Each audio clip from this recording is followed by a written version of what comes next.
Batman in the 90s. A time where the Tim Burton Batman film would take Batman to new heights, right smack in the middle of the late 80s, early 90s comic book boom. While searching through the dollar bins, I found an issue from this era. Not hard to do, as the print run was huge, and most don't carry a huge price tag due to the speculation boom of the time, meaning an insane number of pretty much every issue of everything was published, especially anything from the big two.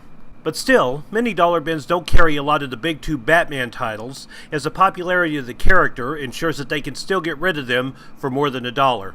But this one wasn't in near-mint condition, as the image here shows, and given the large number of near-mint copies of comic books from this era, even over 25 years later, ones with some wear and tear like this one, even minor wear and tear, are not easy to unload, hence it hanging out in the dollar bin, waiting for this comic book fan to snatch it up for a quick read. Which led me to Detective Comics 612 from 1990, featuring a story titled simply Cats. No, not those cats. Written by the prolific Batman writer Alan Grant, with art by Norm Breyfogle, a duo who created Ventriloquist and Anarchy, among other more recent Batman baddies, and Steve Mitchell on inking. I actually remember reading this comic book when it originally came out when I was Dan the Teen. As like most teenagers, I was all on the Batman train after falling in love with the movie. So how does this tale featuring Batman's two biggest cat-based villains, Catwoman and Catman, hold up?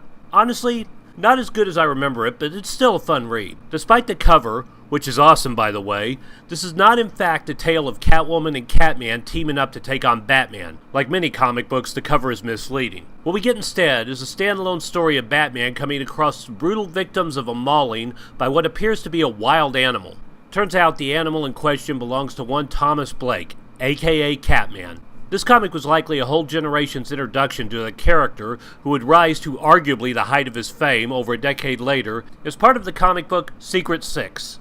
However, Catman had not appeared in a long time prior to the making of this issue, so this was his introduction to a lot of fans in an age where trades and no internet, at least as we know it, made it much harder to find backstories on characters that were not currently being featured in comics. While Batman takes on Blake and his vicious tiger, Catwoman, out to clear her name when the news wonders if she is behind the killings that Catman's tiger is committing, has her own solo adventure taking on some catnappers. This was a fun comic with a slightly lighter Batman tale than most Batman stories of the time, despite the man-eating tiger theme. It's just a single-issue story, there was not much depth to it, but for a fun read that doesn't require much thinking, this is a nice little story with lots of action and appearance by one of Batman's classic villains. And by that I of course mean Catwoman, not Catman. The artwork is top-notch, although I am biased, as this is visually the Batman I always think of, as it's from the days I was fully falling in love with comic books, not just Batman. But you'd be hard-pressed to find anyone who would tell you that Breyfogle's work, especially on Batman, is anything but a treat to behold. Some of the dialogue is clunky and has not aged well compared to the more complex Batman stories we read today, but it was a fun blast from the past.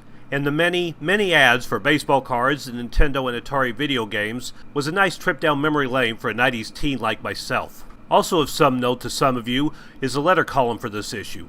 Letter columns are pretty much a dead art since fans can now voice their opinions on the internet in a forum or, say, a YouTube video, thus giving us a better outlet to share our opinions than to write a letter and mail it and hope against hope they print it. But when reading older comics, they are a fun way to look back and see what fans of the past thought of the comics they were reading. With this one being of interest, as it looks at fans' opinions of the first appearance of Anarchy, a villain who would go on to become a regular thorn in Batman and Green Arrow's side for decades to come, as well as a reoccurring villain in Green Arrow, both the comic books and the TV series. This is a fun read for what it is, and even if you can't find it in the dollar bin, or you'd rather have a better graded copy than mine in your collection, this one is an easy one to find at a cheap price, even in mint condition, and to my knowledge, this comic book has not been reprinted since. So check it out and have a look at Batman during one of his golden years, a time when the grim and gritty Batman multiple generations have come to know was fully entering his prime. What's your favorite Batman story or memory from the 90s? Be sure to share in the comments below, and don't forget to like and subscribe.